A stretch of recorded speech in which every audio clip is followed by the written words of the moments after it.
La sagesse du monde et la sagesse de Dieu. Dans 1 Corinthiens chapitre 1 au verset 18, l'apôtre Paul dira « Car la prédication de la croix est une folie pour ceux qui périssent, mais pour nous qui sommes sauvés, elle est une puissance de Dieu. Aussi est-il écrit « Je détruirai la sagesse des sages et je rendrai nulle l'intelligence des intelligents. Où est le sage? Où est le scribe? Où est le raisonneur de ce siècle? Dieu n'a-t-il pas convaincu de folie la sagesse du monde? Car puisque le monde, avec sa sagesse, n'a point connu Dieu, il a plu à Dieu, dans sa sagesse, de sauver les croyants par la folie de la prédication. Les Juifs demandent des miracles, et les Grecs cherchent la sagesse. Nous prêchons Christ crucifié, scandale pour les Juifs, et folie pour les païens, mais puissance de Dieu et sagesse de Dieu pour ceux qui sont appelés tant juifs que grecs. Alléluia! Dans cette section ici, Paul continue à traiter du problème des divisions dans l'Église. Et la cause de division ici est en rapport avec une mauvaise conception de la sagesse. L'esprit d'Athènes avait pénétré l'église de Corinthe. Et la nécessité existait non seulement de purifier l'église des divisions partisanes et du culte de l'homme, mais aussi de la purifier de la gloire que l'on met dans la sagesse du monde. La sagesse du monde est à l'opposé de la sagesse de Dieu. Et tout comme au temps de Paul, l'Église d'aujourd'hui n'échappe pas aussi à cela, à l'humanisme, à la doctrine centrée sur l'intérêt des hommes, valorisant l'humain avant tout. Les dieux modernes et les dieux modernes de la pensée, de l'intellect, de la philosophie, le darwinisme, les débats sur le sens de l'existence, les débats sur le sens des valeurs, sur le sens des relations, de la destinée, etc., etc. Dans Colossiens, chapitre 2, verset 8, l'apôtre dira « Prenez garde que personne ne fasse de vous sa proie par la philosophie et par une vaine tromperie, s'appuyant sur la tradition des hommes et non sur Christ. » Il est vrai que le contexte ici concerne les faux docteurs, mais soyons vigilants. Et soyons vigilants à toutes les séductions, à toutes les ruses, à toutes les tromperies et aussi à la sagesse de ce monde. L'homme ne peut pas par sa seule sagesse connaître Dieu. Et l'homme ne peut pas par sa seule sagesse trouver le chemin du salut. Il a beau épiloguer, il a beau discuter, cela lui est totalement impossible. Cela lui échappe. Voyez-vous, parce que pour connaître Dieu, il faut premièrement l'appel de Dieu. Au verset 26, considérez, frères, que parmi vous qui avez été appelés, il n'y a ni beaucoup de sages selon la chair, ni beaucoup de puissants, ni beaucoup de nobles. Mais Dieu a choisi les choses folles du monde pour confondre les sages. Dieu a choisi les choses faibles du monde pour confondre les fortes. Et Dieu a choisi les choses viles du monde, celles qu'on méprise, celles qui ne sont point, pour réduire à néant celles qui sont, afin que personne ne se glorifie devant Dieu. Dieu a choisi, répété ici en 3 fois, et nous avons ici la triunité. Si pour connaître Dieu, il faut l'appel de Dieu, pour connaître Dieu, il faut aussi accepter la folie de Dieu, qui est la prédication de la croix. Au verset 18, « Car la prédication de la croix est une folie pour ceux qui périssent, mais pour nous qui sommes sauvés, elle est une puissance de Dieu. » La croix divise, et elle est contraire à la raison humaine. Folie pour les uns, salut pour les autres.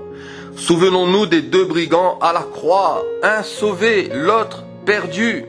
Pourtant, Jésus n'était pas loin des 2, mais chacun a fait son choix. La croix démontre aussi la puissance de Dieu et la sagesse de Dieu. Au verset 22, les Juifs demandent des miracles et les Grecs cherchent la sagesse. Nous prêchons Christ crucifié. Scandale pour les Juifs et folie pour les païens, mais puissance de Dieu et sagesse de Dieu pour ceux qui sont appelés. Paul n'était pas un Juif avide de miracles, ni un Grec en quête de sagesse, mais Paul était un chrétien passionné pour son Sauveur. Il était passionné pour son Seigneur. Et Paul savait que la puissance de la croix était l'unique canal de la vie nouvelle, canal de substitution et de réconciliation, canal de purification et de sanctification. Paul savait que la puissance de la croix était l'unique canal de la vie nouvelle, canal de provision et de bénédiction. Et voyez-vous, ni la philosophie, ni la psychologie ne peuvent procurer une vie nouvelle à quiconque. Mais la Bible nous dit que si quelqu'un est en Christ, il est une nouvelle créature, il est une nouvelle création, les choses anciennes sont passées, voici toutes choses sont devenues nouvelles. Alléluia! Aucune religion n'enseigne qu'un être humain peut devenir une nouvelle créature. Aucune religion n'enseigne que notre vieille nature meurt et fait place à une nouvelle, à celle de Jésus. Alléluia! La prédication de la croix ne doit pas reposer aussi sur les discours persuasifs de la sagesse. Et dans 1 Corinthiens chapitre 2 au verset 1, l'apôtre dira: pour moi, frères, lorsque je suis allé chez vous, ce n'est pas avec une supériorité de langage ou de sagesse que je suis allé vous annoncer le témoignage de Dieu. Car je n'ai pas eu la pensée de savoir parmi vous autre chose que Jésus-Christ et Jésus-Christ crucifié. Moi-même, j'étais auprès de vous dans un état de faiblesse, de crainte et de grand tremblement. Et ma parole et ma prédication ne reposaient pas sur les discours persuasifs de la sagesse, mais sur une démonstration d'esprit et de puissance, afin que votre foi soit fondée non sur la sagesse des hommes, mais sur la puissance de Dieu. Paul dévoilait le mystère de Christ dans un langage simple. Paul n'a pas cherché à se présenter comme un grand orateur ou un grand philosophe. Et voyez-vous, il y a toujours une distinction entre un ministère émotionnel et un ministère spirituel. Combien qui cherchent à amuser, combien qui cherchent à divertir, combien, voyez-vous, qui en appellent au sens, au lieu d'exposer la saine doctrine et la vérité apostolique. La prédication de Paul était devenue une démonstration d'esprit et de puissance. Et ce n'est qu'au travers de la puissance du Saint-Esprit que les cœurs sont convaincus et amenés à une vraie repentance et à un vrai changement. La puissance du Saint-Esprit est indispensable pour accomplir l'œuvre de Dieu. Et face à l'accusation des pharisiens, Jésus leur dira: mais si c'est par le doigt, mais si c'est par l'Esprit de Dieu que je chasse les démons, le royaume de Dieu est donc venu vers vous. Alléluia! Le Saint-Esprit est la source de puissance miraculeuse. Et la Bible nous dit dans les Actes que Dieu faisait des miracles extraordinaires par les mains de Paul. Et aux Romains, il leur dira: car je n'oserais pas mentionner une chose que Christ n'est pas faite par moi, pour amener les païens à l'obéissance par la parole et par les actes, par la puissance des miracles et des prodiges, par la puissance de l'Esprit de Dieu. Romains chapitre 15, verset 18. Paul ne manipulait jamais les foules et il n'utilisait aucune technique humaine de persuasion. Il était rempli du Saint-Esprit et il se conformait à l'Esprit.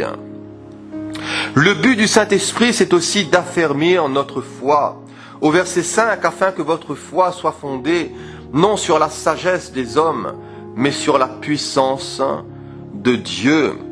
La fonction du Saint-Esprit consiste à nous affermir et à nous révéler Christ. Jean chapitre 14.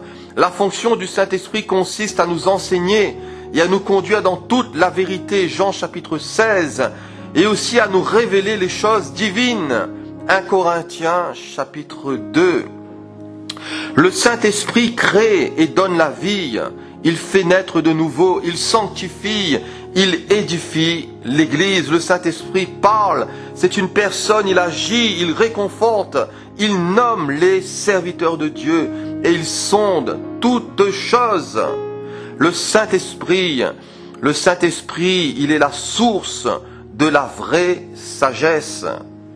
Et le prophète Ésaïe, parlant du Messie et de son règne, dira dans son chapitre 11 et au verset 1, « Puis un rameau sortira du tronc d'Isaïe, et un rejeton naîtra de ses racines. L'Esprit de l'Éternel reposera sur lui, esprit de sagesse et d'intelligence, esprit de conseil et de force, esprit de connaissance et de crainte de l'Éternel. » Comment notre foi est-elle fondée? Sur quoi notre foi est-elle fondée? Soyons fondés sur Christ, soyons fondés sur sa parole et aussi sur son Saint-Esprit. Alléluia. En Christ, la sagesse de Dieu est pleinement manifestée. Et Christ incarne aussi cette sagesse au verset 30.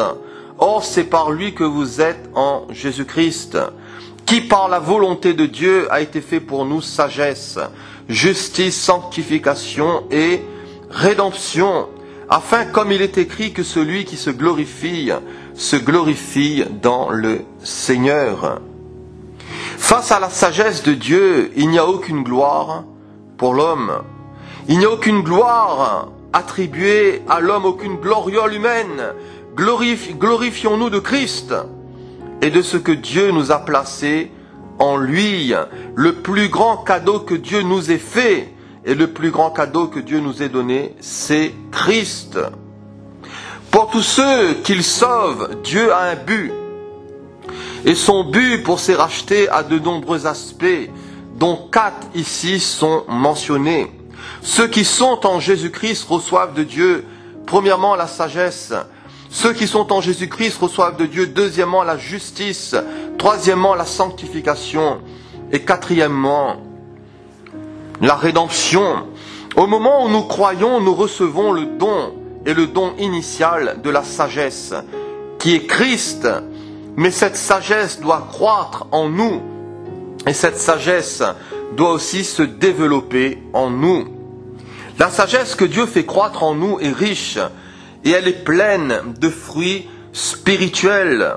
Et l'apôtre Jacques dira que la sagesse d'en haut, elle est premièrement pure, ensuite elle est pacifique, modérée, elle est conciliante, pleine de miséricorde et de bons fruits, exempte de duplicité et d'hypocrisie. Et l'apôtre rajoute en disant, mais si quelqu'un d'entre vous manque de sagesse, qu'il la demande à Dieu qui donne à tous simplement et sans reproche, mais qu'il la demande avec foi, et cela sans douter. La sagesse est d'une grande valeur.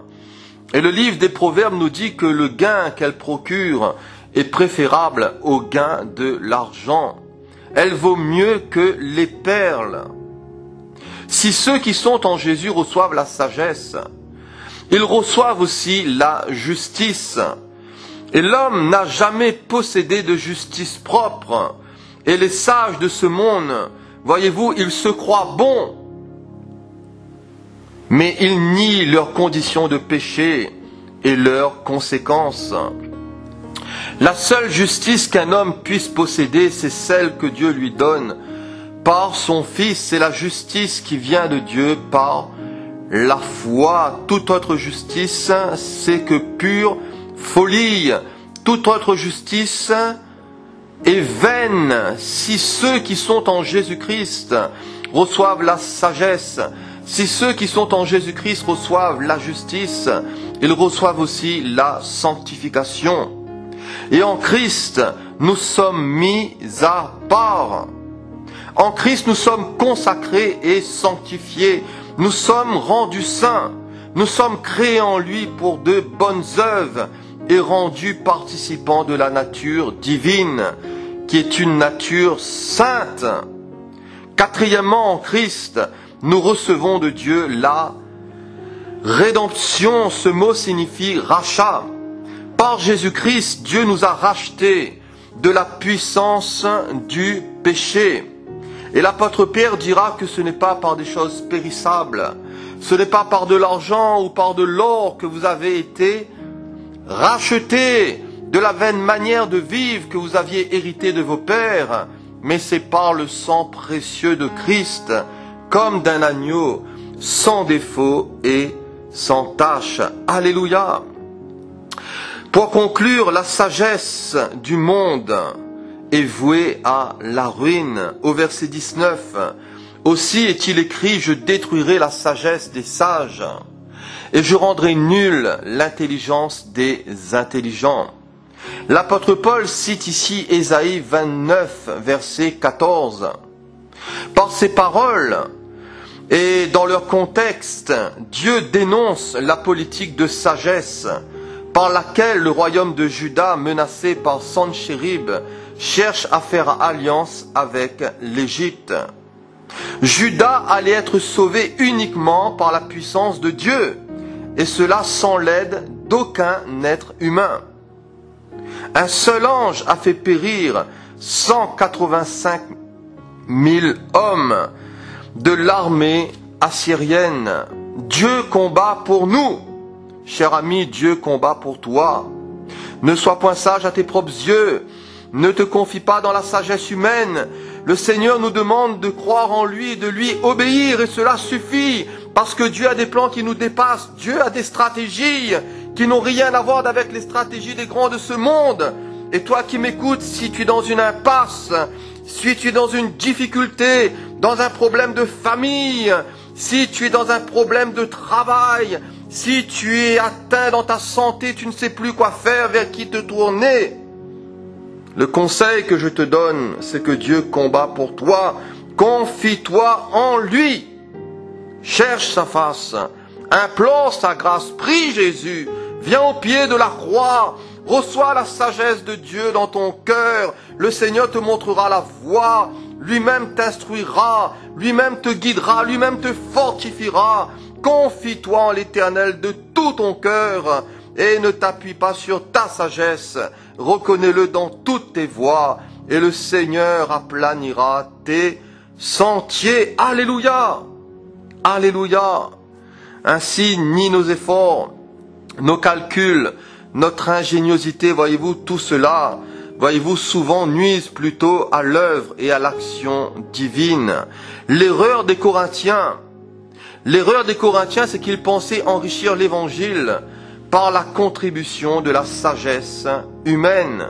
Quelle erreur! Prenons garde, frères et sœurs, que Dieu nous aide d'associer le message simple et pur de l'Évangile et de l'associer à toutes sortes de sauces, de l'associer à toutes sortes, voyez-vous, d'hérésies, de mensonges et de sagesse humaine. Tout cela, aux yeux de Dieu, n'est que pure folie. Restons simples, restons humbles, restons purs comme des petits enfants et recevons la parole de Dieu dans notre cœur. Voyez-vous, parce que la sagesse humaine n'a jamais résolu les problèmes fondamentaux de l'homme, ni de la société, mais la croix, oui, la croix nous change, la croix nous transforme, la croix nous délivre, la croix nous guérit, la croix nous purifie par l'œuvre du calvaire, par la mort de Jésus et de sa résurrection. Il est manifesté la puissance et la sagesse de Dieu qui est pleinement suffisant pour nous sauver, qui est pleinement suffisant pour nous édifier, qui est pleinement suffisant pour nous donner de l'intelligence en toutes choses. La Bible nous dit à Dieu seul sage. À Dieu seul sage soit la gloire au siècle des siècles. Amen. Cher ami, confie-toi dans le Seigneur. Ferme tes oreilles, ferme ton cœur aux appels de ce monde. Ce monde est un gouffre. Ce monde va directement à la perdition avec sa sagesse, avec toute sa philosophie, avec, voyez-vous, tous ses conseils souvent qui sont des conseils de néant. Mais confie-toi dans ce Dieu sage, confie-toi dans le Dieu unique, confie-toi dans son Fils, confie-toi dans le Christ, confie-toi dans le Saint-Esprit, et le Seigneur te relèvera. Si tu es courbé, le Seigneur relèvera ta tête. Si tu es fatigué, si tu es chargé, le Seigneur Jésus te donnera le vrai repos. Prie Jésus. Viens au pied de la croix, pleure s'il faut. Invoque le Seigneur. Ferme-toi dans ta chambre et dis à Jésus, Jésus, je suis malheureux. Jésus, je suis malheureuse. Je suis embourbé dans mon péché. Je suis embourbé au travers de toute espèce de situation conflictuelle dans ma vie. Je suis allé consulter les marabouts, je suis allé consulter les sorciers. Seigneur, je réalise maintenant que ce sont des choses de néant, Seigneur. Je réalise que ces choses sont des choses de perdition. Je te demande pardon, Jésus. Je te demande pardon pour mon manque de foi. Je te demande pardon pour mon incrédulité. Je te demande pardon, Seigneur, de m'avoir confié dans ma propre sagesse et dans la sagesse des hommes. Seigneur, mets ta sagesse dans mon cœur. Seigneur, donne-moi ton intelligence, mon Dieu. Viens me remplir de ton Saint-Esprit, c'est ma prière. Sauve-moi, Jésus. Délivre-moi, s'il te plaît, en cet instant de mes chaînes. Rends-moi sage à salut par la foi en Jésus, Seigneur. Et fais-moi grâce, fais grâce, mon Dieu. Aie pitié de moi, sauve-moi au nom de Jésus. Sauve-moi, mon Dieu, alléluia. Que Dieu vous bénisse, cher ami, et que Dieu vous bénisse pour tous ceux qui vont écouter ce message. Que Dieu vous fasse grâce et vous fasse du bien au nom de Jésus. Amen.